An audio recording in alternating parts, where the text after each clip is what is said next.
और इस वक्त हमारे दो सहयोगी हमारे साथ जुड़ चुके हैं। भवानी हमारे साथ राजस्थान से जुड़ गए हैं, तो वहीं हमारे वरिष्ठ सहयोगी अमिताभ सिन्हा हमारे साथ जुड़ चुके हैं। अमिताभ जी, सबसे पहले आपके पास आते हुए, प्रधानमंत्री नरेंद्र मोदी ने साफ कर दिया कि क्यों उन्होंने लोंगेवाला को चुना और साथ ही दोनों दुश्मन देशों को लताड़ भी लगा दी।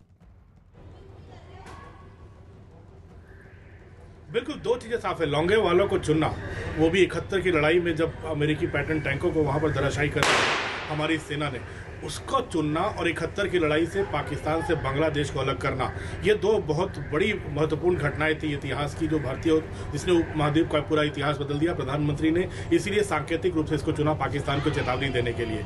दूसरी जो महत्वपूर्ण बात है, चीन के साथ भारत की 8 राउंड की बातचीत हो चुकी है, और अब संकेत ये मिल रहा है कि धीरे धीरे दोनों सेनाएं डिसएंगेजमेंट करने की बात कर रही हैं और धीरे धीरे दोनों पीछे हटने की भी बात कर रही हैं। तो कम से कम चीन की सीमा पर, चीन के तमाम जो लद्दाख की सीमा है वहां पर हमने सुरक्षा अपनी मुस्तैद कर ली है, हमने उनको और सुदृढ़ कर लिया है। तो अब भारत उस तरफ से थोड़ा निश्चिंत हो रहा है कि बातचीत बढ़ी। लेकिन पाकिस्तान जो आतंक को पनाह देने से, आतंकियों को भेजने से बाज नहीं आ रहा था, हमारी सीमा पर जो फिजूल की गोलीबारी कर रहे थे पाकिस्तान के सैनिक, उसको जो करारा जवाब दिया है और पीएम ने खुद आगे बढ़कर यह संदेश दिया है, तो जाहिर तौर पर कम से कम सेना का मनोबल इससे बढ़ेगा और साथ ही साथ ये भी दिखाएगा कि जो दिल्ली से शीर्ष नेतृत्व है, इसमें कोई ढिलाई और कोई कोताही नहीं बरतता। सेना का मनोबल और उनकी स्थिति को सुधारना।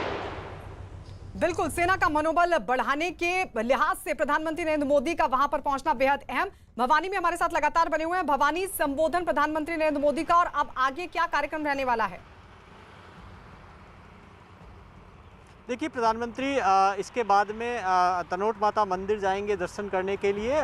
वो भी जो तनोट माता मंदिर है वो 1965 की जो युद्ध था भारत और पाकिस्तान के बीच में, उसके अंदर काफ़ी अहम रखता है। जहां पर पाकिस्तान की ओर से जो बॉम्ब फेंके गए वो जिंदा बॉम्ब अभी भी है, इसलिए वो बीएसएफ उस मंदिर की देखरेख करता है। बीएसएफ की ही कई लोग वहाँ पर पुजारी हैं, तो काफ़ी मायने रखता है। एक बात मैं अमिताभ जी जो बता रहे हैं उसको आगे बढ़ा रहा हूँ कि प्रधानमंत्री ने न केवल पाकिस्तान और चीन को संदेश दिया, प्रधानमंत्री ने आतंकियों को बड़ा संदेश दिया।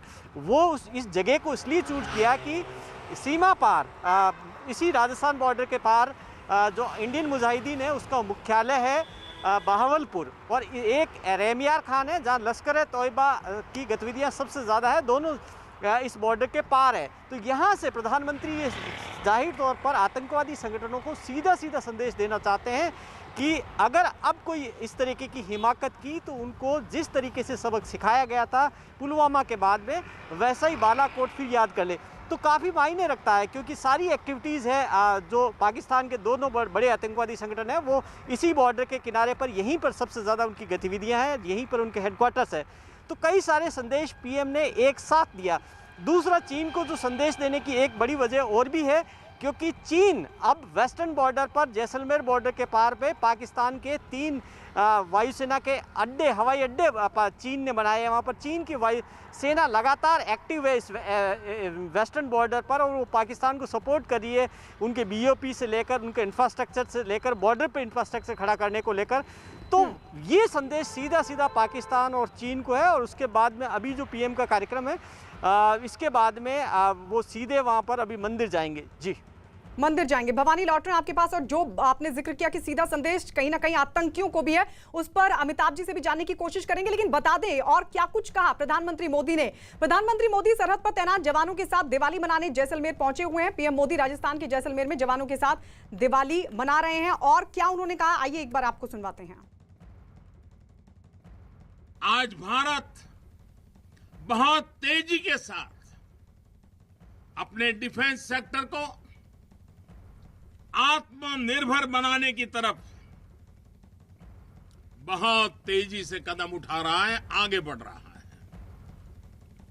हाल ही में हमारी सेनाओं ने निर्णय लिया है कि वो 100 से ज्यादा अलग अलग प्रकार की जो आवश्यकताएं, खासकर हथियार और साजो सामान, उसको अब विदेशों से नहीं लेंगे, भारत में उत्पाद की हुई चीजें ही लेंगे, यही का उत्पाद, और उसके लिए जो आवश्यक होगा करेंगे। ये निर्णय छोटा नहीं है, इसके लिए सीने में बहुत बड़ा दम लगता है। तो फैसला छोटा नहीं है, बहुत बड़ा फैसला है। लगातार दो सहयोगी हमारे साथ बने हुए हैं। अमिताभ जी, आपके पास आते हुए जिस बात का जिक्र भवानी कर रहे थे उस पर आपकी टिप्पणी, और साथ ही प्रधानमंत्री नरेंद्र मोदी ने आज संबोधन में ये साफ करते हुए बताया कि किस तरीके से जो साजो सामान हम विदेशों से खरीदते थे वो अब हम अपने देश में ही बना रहे हैं, और उसमें एक बड़ी भूमिका सेना की, और ये भी बताते हुए कि किस तरीके से सेना को और ताकत देने की पूरी कोशिश। देखिए, दो चीज़ें साफ है। कोरोना काल में गलवान की घटना के बाद जो भी घटनाक्रम हुआ है चीन की सीमा के साथ, अब भारत अपने कम से कम 4000 किलोमीटर दूर लंबी चीन की सीमा के साथ या फिर पाकिस्तान की सीमा पर अब कोई भी सुरक्षा में चूक या भेद अब बर्दाश्त नहीं करेगा, और न उस कमी को दूर करने में पूरी ताकत सरकार भी लगाएगी। ये प्रधानमंत्री ने संकेत दिया है। जो दूसरा संकेत ये है कि आत्मनिर्भर भारत की जो कल्पना की है उसमें रक्षा क्षेत्र का बहुत बड़ा योगदान रहेगा। विदेश के साथ कोलैबोरेशन के साथ अगर साझेदारी होती है विदेशी कंपनियों के साथ, लेकिन अगर पहली खेप के बाद भारत में भी उनका साजो सामान से लेकर उनके कल पुर्जे तक बनने लगेंगे, और धीरे धीरे भारत उन सामान की भी को भी मैन्युफैक्चर करने लगेगा। तो ये आत्मनिर्भर भारत की तरफ बढ़ने वाले बहुत बड़े कदम है। तीसरी जो सबसे अहम बात है, गलवान घटना के बाद भारत की रक्षा मंत्रालय ने, मोदी सरकार ने यह फैसला लिया कि ग्राउंड जीरो पर जो कमांडर होगा उनको उतनी ताकत दी जाएगी कि वहां पे जो घटनाएं हो रही हैं उसके हिसाब से अपने हिसाब से फैसले ले सके। उसको न श्रीनगर फोन करना पड़ेगा न दिल्ली फोन करना पड़ेगा आगे की कमांड के लिए। इसलिए ये भारत की सेना का जवान का और अधिकारियों का मनोबल काफी अब बढ़ गया है। अब पाकिस्तान अगर सीमा पर गोलीबारी करता है तो भारत सीमा पर वहाँ कमांडरों को दिल्ली फोन नहीं करना पड़ता है और उनको आदेश लेने में एक हफ्ता नहीं लगता है। कम से कम ये सब सेना का मनोबल बढ़ा रहा है। जहां तक अब भवानी ने बात की आतंकियों की, वो सीमा पार कहीं भी हो, अब 2-3 जो पिछले सर्जिकल स्ट्राइक्स हुई हैं उसके बाद पाकिस्तान को भी संदेश मिल गया है और दुनिया के देशों को भी संदेश मिल गया है कि भारत अब चुप नहीं बैठेगा। अगर हमारी सीमा की तरफ आपने आंख उठाई तो हम आपकी सीमा में घुसकर मारेंगे। ये मोदी सरकार ने पूरी दुनिया को संदेश दे दिया है और किसी ने चूक तक नहीं किया। बिल्कुल, और साफ तौर पर उन्होंने कहा कि अगर हमें आजमाने की कोशिश हुई तो करारा जवाब दिया जाएगा। भवानी, आप बता रहे थे कि तनोट माता के मंदिर पहुंचेंगे प्रधानमंत्री नरेंद्र मोदी। जरा बताइए कि उस मंदिर की खासियत क्या है, आखिर क्यों वो मंदिर प्रसिद्ध है, क्योंकि आज के दिन वहां पर जाना भी बेहद महत्वपूर्ण हो जाता है। देखिए, तनोट माता का मंदिर खासियत इसलिए है कि 1965 का जब युद्ध हुआ था, 1965 के युद्ध में पाकिस्तानी सेना ने जो गोले बरसाए थे वहाँ पर, वायुसेना ने, वो गोले वहाँ पर बम गिरे थे। काफ़ी सारे बम गिरे लेकिन फटे नहीं थे, और अगर वो बम फट जाते तो इंडियन आर्मी को बड़ा नुकसान हो सकता था।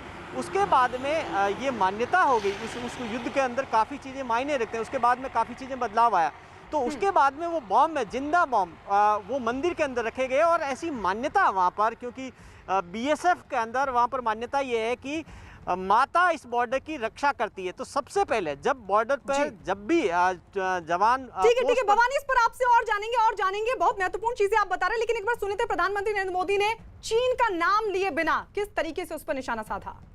आपने देश को सुरक्षित किया हुआ है, इसलिए आज भारत वैश्विक मंचों पर प्रखरता के साथ अपनी बात रखता है। साथियों, आज पूरा विश्व विस्तारवादी ताकतों से परेशान है। विस्तारवाद एक तरह से मानसिक विकृति है और 18वीं शताब्दी की सोच को दर्शाता है। इस सोच के खिलाफ भी भारत प्रखर आवाज बढ़ रहा है। जैसलमेर की सीमा भले ही भारत पाकिस्तान की सीमा से सटती हो, लेकिन निशाना यहां पर दूसरे दुश्मन देश यानी चीन पर भी। अमिताभ जी,